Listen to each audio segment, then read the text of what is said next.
everyone, welcome to our channel study point AKKS। तो आज हम पढ़ाएंगे class 10th English first flight की बुक का एक पोएम का नेम है द डस्ट ऑफ स्नो। आप डस्ट से कूड़ा तो नहीं समझ रहे हैं ना, क्योंकि ये कूड़ा नहीं मीन्स थोड़े छोटे छोटे टुकड़े होते हैं ना बर्फ़ के, वो हैं द डस्ट ऑफ स्नो। ये बहुत ब्यूटीफुल पोएम है। आज हम इसके बारे में कुछ पढ़ेंगे। और अगर आपने अभी तक हमारी वीडियो को लाइक शेयर एंड सब्सक्राइब नहीं किया है तो प्लीज़ कर दीजिए। तो चलिए देखते हैं अपनी पोएम की तरफ। देखिए, हमारे पोएम का नाम है the dust of snow. It is a beautiful poem written by Robert Frost. ये जो पोएट है ना, इनका नेम ना आप लर्न कर लीजिए, क्योंकि ये बहुत बार एग्ज़ाम में पूछे जाते हैं और ये इम्पॉर्टेंट भी है। So it is a beautiful poem written by Robert Frost was an American poet. ये एक अमेरिकन पोएट थे। तो चलते हैं हमारी पोएम की तरफ। हमारा पोएम क्या है, हमारा पोएम क्या कह रहा है। The way of crow shook down on me the dust of snow from a hemlock tree. जान लीजिए आप लोग, हेमलॉक ट्री क्या होता है। हेमलॉक ट्री होता है एक पॉइजनस ट्री, मीन्स जहरीला tree with small white flower. Means ये एक ऐसा जहरीला ट्री है जिस पे वाइट फ्लावर छोटे छोटे उगते हैं। तो अब देखते हैं हमारे पोएम की तरफ। हमारा पोएम का मीनिंग क्या है। मान लीजिए मतलब कि एक प्लेस है जहाँ स्नोइंग हो रही है, बर्फ़ गिर रही है, तो और वहाँ पे जो हेमलॉक ट्री है ना वो प्रेजेंट है। अब यहाँ राइटर की बात हो रही है, किसकी, रॉबर्ट फ्रॉस्ट की। देखिए, अब एक जगह है जहाँ हेमलॉक ट्री है, तो यहाँ बर्फ़ गिर रही है। तो ये जो हेमलॉक ट्री है ना, ये बर्फ़ से ढका हुआ है, मीन्स इस पर बहुत कवरिंग है बर्फ़ की।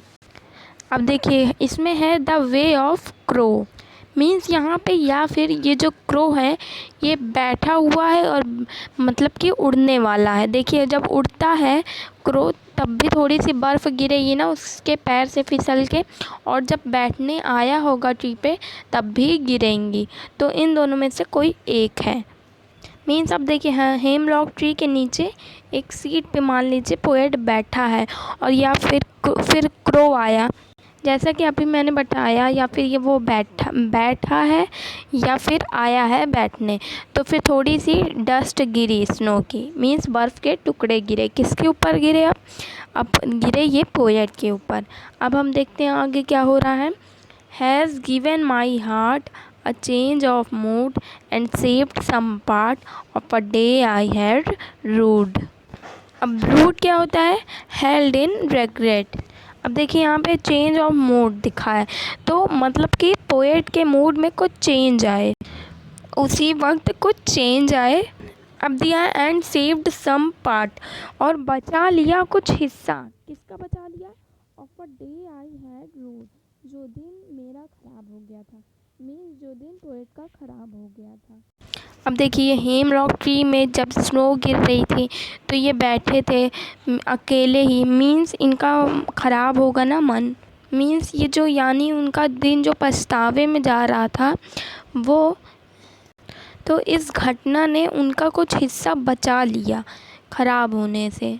मीन्स अभी तक तो लग रहा था कि ये जो क्रो ने करा, पॉइजनस ट्री से गिराया, ये बहुत नेगेटिव है, लेकिन अब इनके लिए क्या हुआ, ये पॉजिटिव हो गई, क्योंकि वो सोच रहे हैं ना, ये तो अच्छा हुआ कि मेरा मूड चेंज हो गया, क्योंकि उनका मूड पहले बेकार था।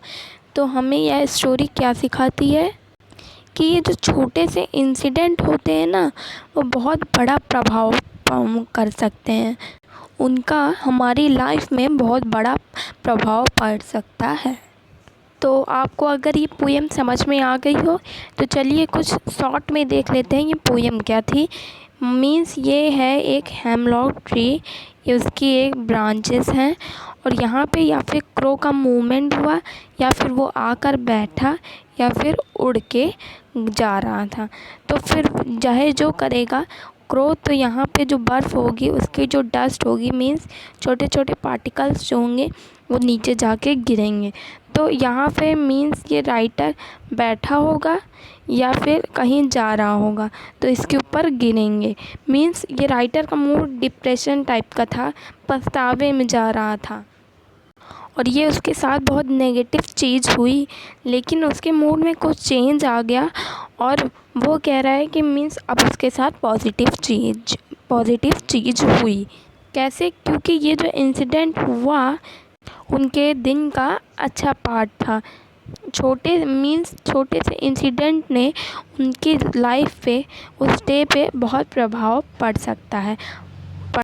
तो इसी के साथ ख़त्म होती है हमारी पोयम।